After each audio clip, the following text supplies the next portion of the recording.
Hi everybody, this is for Tinkerchelle. She subscribed to my page and she had a few questions.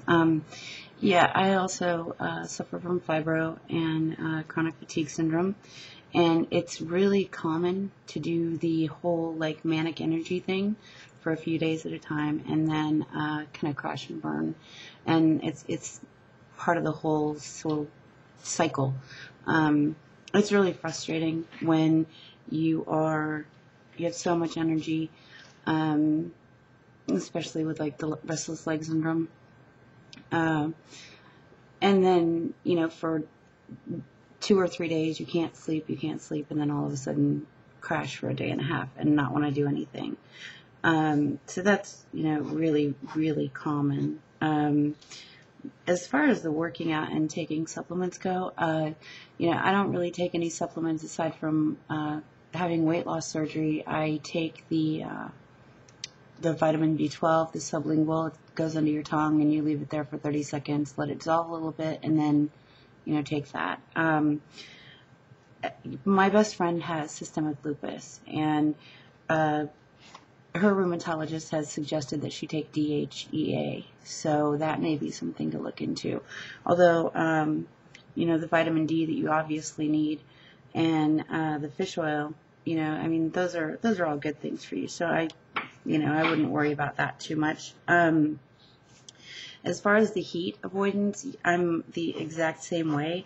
It's not so much the sun that bothers me; it's the heat, and then I'm out in it for 10 minutes or 20 minutes, and then all of a sudden I'm really, really sick. And so yeah, that's also, I think, pretty common with the fibro. And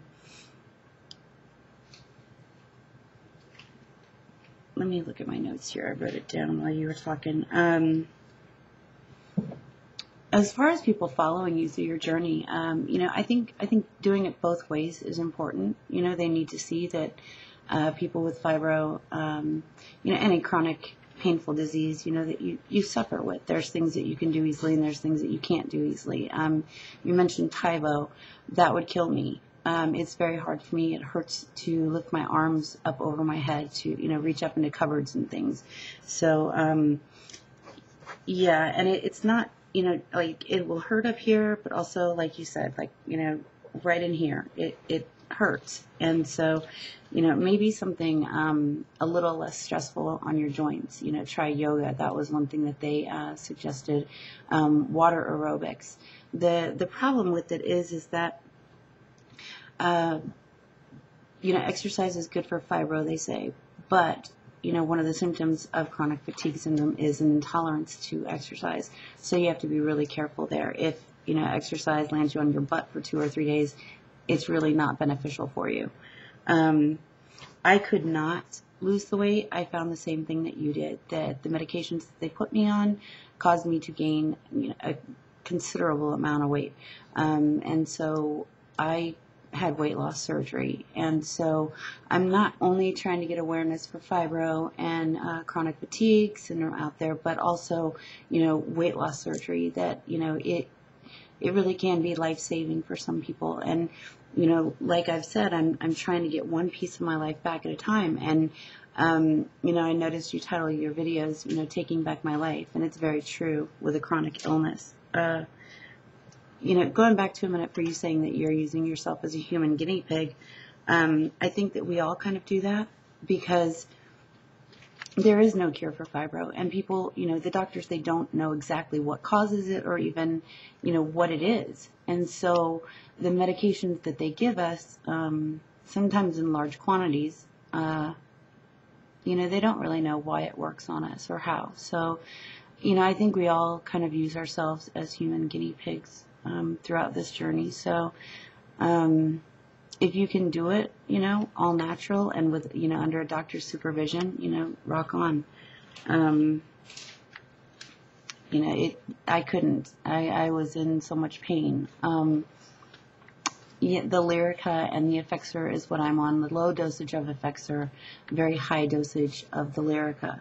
I just stopped taking hydrocodone. So, is the pain back? Yes, but did the pain ever really leave? Not really. you know, it dulls your senses, and it dulls all of them. So you just kind of don't care that the pain is there. But, you know, it definitely didn't give me any more energy or, you know, make me want to, you know, get out of bed anymore. As a matter of fact, it made me just want to sleep more. So, you know, it's something to think about. You know, this journey is for life. So, you know, take it one day at a time. And, you know, if you get good results, you know, awesome, post them, you know, let people know. The problem is that a lot of times what works for one fibro patient doesn't work for another. And which is why some of us are on, you know, massive amounts of medication, and others, you know, get by with very little. The whole thing is just a mystery to doctors. And so you're right, with, you know, that's what I had originally set out to do, was get the word out there. So thank you for subscribing, and you know, if you have any more questions, let me know, and I'll get right back to you. But you know, you're doing awesome, so thanks again.